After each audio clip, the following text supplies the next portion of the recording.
In this question, you're asked to determine which of the following molecules could be consistent with this electrostatic potential map.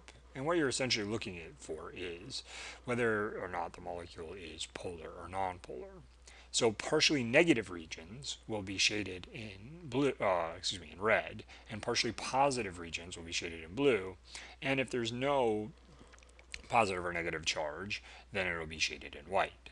So for this first example, this molecule is entirely shaded in white, which means that there's no difference in electronegativity between these two atoms. You can see that there's two atoms here because there's only two electron clouds.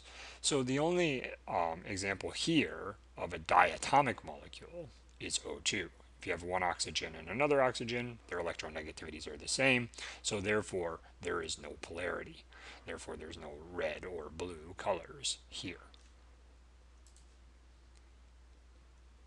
Here's another example. In this case, we have a partially negative charge, a partially positive charge in the middle, and partially negative charges on the outside.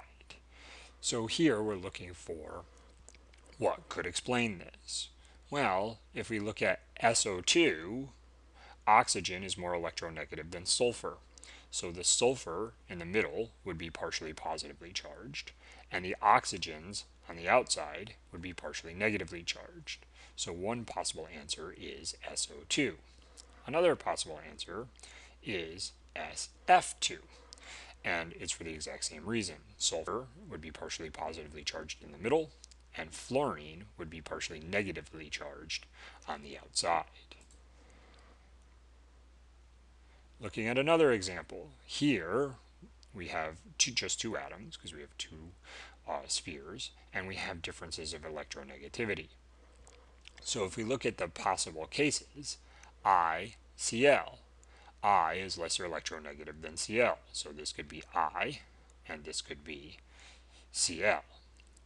If we look at the other examples of HCl and HI, these look like they might be possibilities. However, if you notice, the positively charged ion is actually bigger than the negatively charged ion, and hydrogen would be very small. So hydrogen would be positive, but it would be very small, which means that HCl and HI are not possible choices.